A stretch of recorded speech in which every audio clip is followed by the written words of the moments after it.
It's a bit chilly out, so I thought I'd start with something just to kind of warm us up. A lot of my work tends to ask questions, so BYOB, are you naked right now? Are you sprawled out, limbs limp? Are you skin prickled and tingling? Are you feeling the weight of your nudity? Watching it evaporate as you breathe? Are you being absolute in everything, unyielding from nothing? Are you aware of the weather? The way it kisses and blisters atmosphere? Are you able to stay? Holding space, combating shame? Are you reminding the spirit to play? Allowing face to find upturned lips? Are you already sick of this? The work, the path, the journey? Are you perhaps giving in too early? Discomfort has no time for zones. Are you aware that knowing away from action has ways of subtracting? Are you attracting what you seek or what defeats? What is wanted or what you need? Are you enjoying this moment? How does time taste when frozen?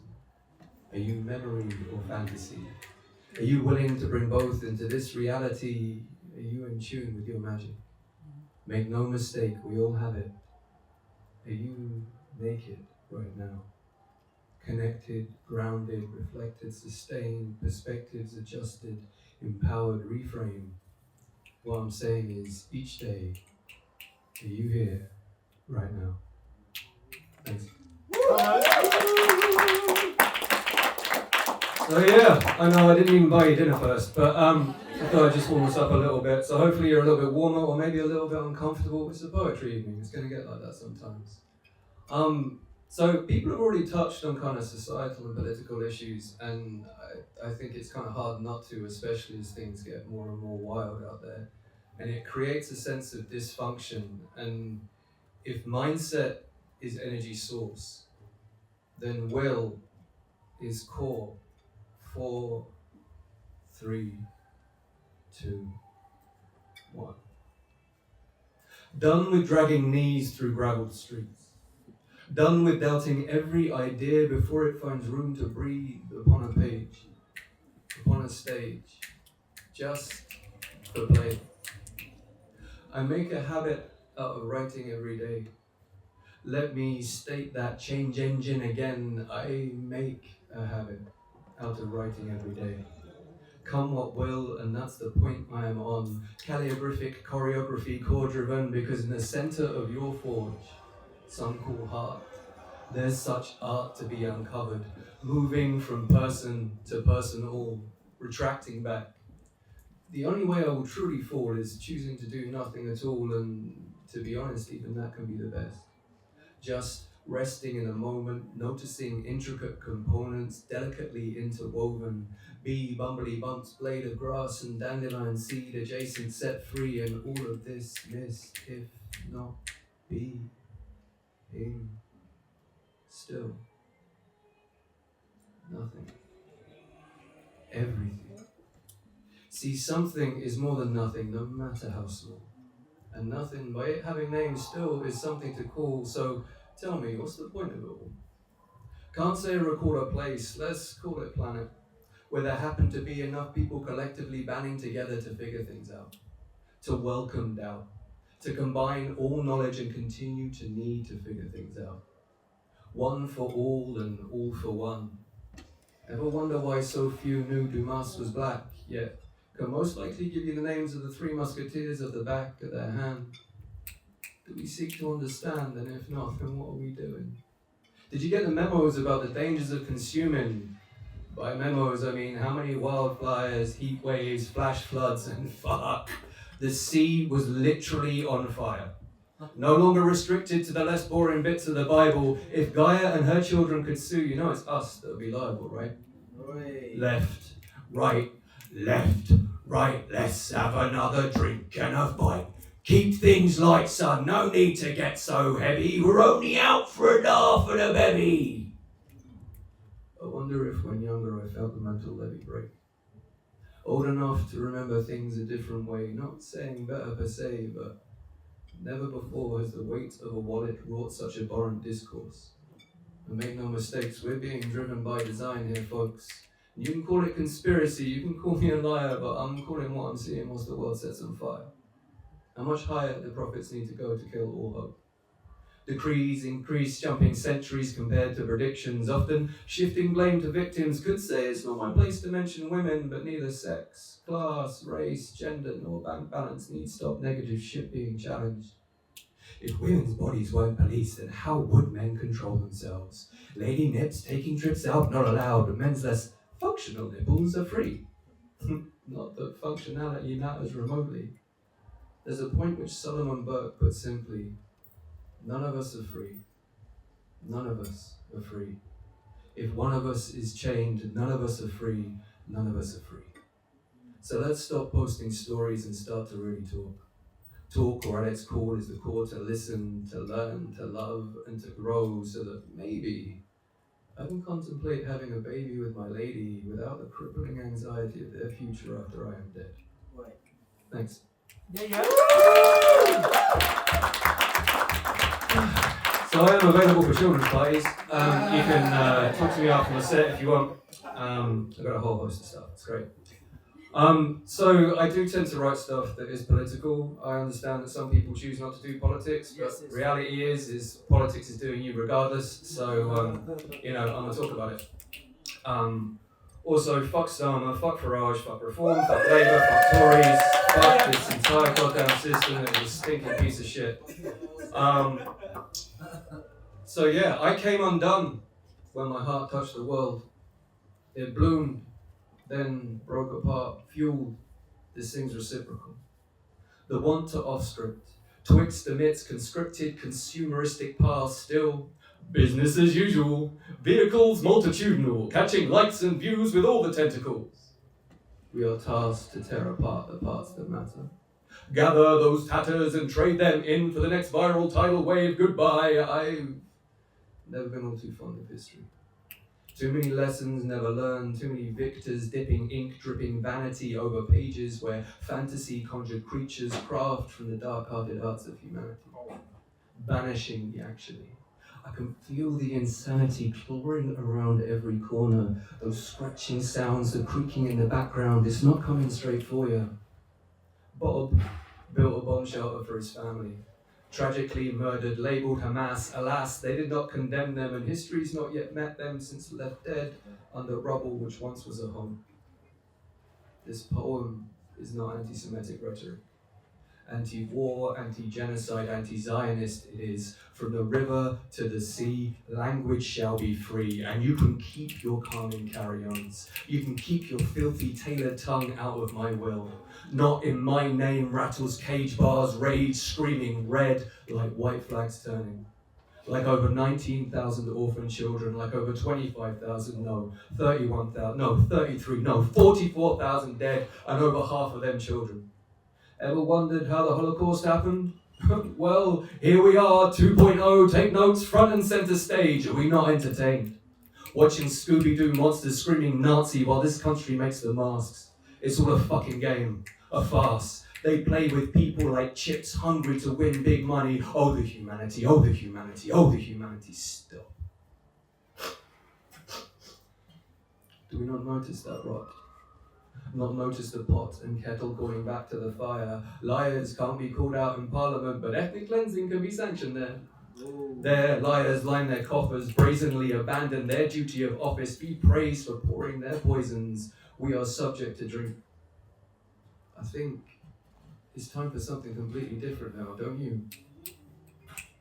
When I first wrote this, it was over 19,000 orphan children and over 25,000 dead. As I write yet again another amendment, it is over 186,000 dead and 33,000 orphan children. The truth is the death toll is likely much higher, but to speak on this is for Israel to call you a liar and our governments to click like and subscribe. So if you wonder why I'm fucking angry, you wonder why, whilst I wonder why we keep calm and carry on as our money, your money, is paid to murder a people who have the audacity to live nomadically in the land of Palestine and decide to settle. Much like American Indians, you could say, treated the same, it's cyclical, coming round again. They say history is always watching. never able to act, hands tied behind its eyes, then bound around its back. But we watch in real time as our governments fail to act and go out about our lives. What's more complicit than that? Thanks. Come on. Yeah, so, thank you very much. I know this is all a bit heavy, but that's life, quite frankly, isn't it? I do have happier things, it's just not right now. For anyone that was ever so slightly perhaps on the fence about how I feel about government and indeed the monarchy, I'm hoping, just in case, I want to make it nice and clear, I'm hoping that this next piece is going to kind of solidify my point of view on things. The title's in the opening line. Not my country, not my king. Government and media are revolting and the people are complacently naked. Freezing in the wet and cold, deluded emperors of conformity, gatekeepers of propriety, faced with destitution, so many resolute in celebrating devastating status quo. Gather to banter and pomp, a jolly good romp with this lot. Nonce apologists, protectors, accountability deflectors, turn compassion away. Mock dead princesses with lies and tell their child to mind his place. Deny protests for peace. Blame the homeless, the hungry, the sick, the poor, the vulnerable, the anything but white, it's just no British. Arrest those that call for change without explanation. That we live in a democracy and England is so fair and green. BBC, please take your agendaed lie lines and lay them down with those hands cuffed behind backs. Distress to the public seems one-sided. Disruptions to the public seem one-sided. Patriotic pageantry blinded. Oh no, he didn't! Punch is abusive. The pedo Prince Andrew is putrid. King tampon sausages type out lust to a creature contorted from the royal lagoon. How soon the lady is forgotten. How racism and royal are synonymous, and the power of a candle in the wind has been extinguished. Thank you. So are we all clear on how I feel about the government and the monarchy, yeah?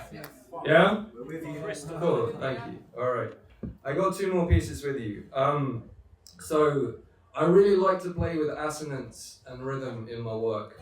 You could say that I create spaces where words taste sound.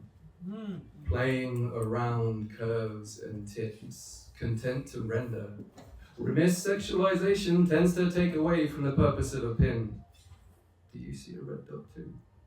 Summoned from lexicon, aroused upon ether's uncertainty, conversely, conjuring clarity from the crux of us and what we fuck with outside. We travel the world but struggle to safely stride in mind.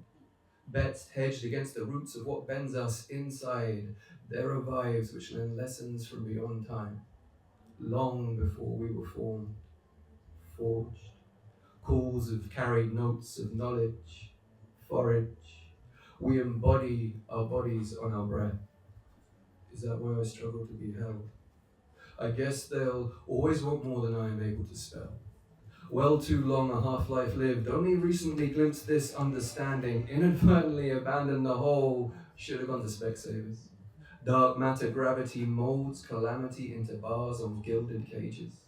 Phase shift with pain strumming strings of isolation on repeat. I did, but I keep losing the cleaning cloth. What metric makes the maker make it outside of its making? Takes the piss that this is all good. This which kisses freedom on the forehead right before the bludgeoning. Undead we tread on each other, scrummaging through pockets for validation and loose change. Will we ever? Never have I ever thought it's insane to claim confusion on the ways intentional disunion holds communion with sickness. Skyrockets. We witness this like children cowering from kissing stings of bombs and brown-tongued leather belts. What sweet hell we sell as healthy society. It matters not for whom the bell tolls when no one knows how to look up or listen. Yes, the tree fucking fell. A bear shat out a pope in the woods and three of them couldn't give a fuck about porridge. Autocorrect wrote duck. No, kinda sorry I changed it. Feels strange not to write on a page, reframe it, replace it. We can change mechanical rage, make waves to distribute power safely instead of simply taking it back. This is less about what attracts and more a matter of fact. We could put a stop to this rotting consumption. Lean in to rediscover mycelial mosaics undulating undercovers, connecting to ourselves as a part of each other. Nature, Gaia, Great Mother, sherbet, lemon, hermeneutics, please. Leave poetic prayers to earless gods unwritten on the floor, since that's where their needs want freedom to remain, as they rise the price tag on every single door. Thank you. Woo! Come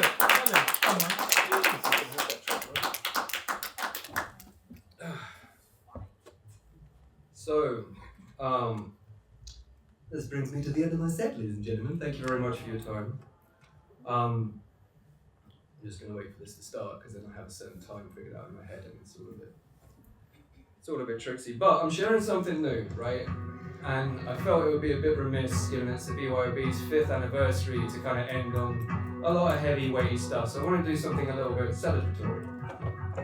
This is called The Reason. I've been Simon J. Keenan. Thank you so much for your time and energy this evening. Turns out, you can come across all manner of things in coffee shops these days. Food, news, iced chocolate frappes, a smile that walks in and smacks the purpose right off of your face, only to catch it, laughing, bringing it back, returned imbued with renewed power and a shot of what in the wonderful fuck is that? Transfixed on this burning star, warming fire, calling on wind, igniting the fuse of an organ long left for a dead man walking. I spy with my mind's eye fireworks. There's a beat, singular at first it beats, but give it time, it's just finding its feet. Everything that's been before weaves into something different as it leaves, granting new meaning. Seeping out through bold announcements of needs and a slow, steady death to people please. Rich aromas curl in my nostrils I've rarely cared for. Watching her interactions is like watching a composed symphony. She says she'll try something different to drink, separate things. I'm afraid to blink in case I miss anything this face displays. I take a breath, drinking her in deep in my chest. This day, this was just the start as we became a part of everything. There's a rhythm now, strong, steady, proud. Calling aloud that here and now I am not dead yet, and the best bit is I get to live with this every day. To lift this drink to these lips every time. And we grow stronger every time we imbibe. This time feels like forever, but all too quickly drifting aside. We align every time our hearts capture our minds. This is the closest I think I've ever been to what I imagine is divine. But this is not imagination.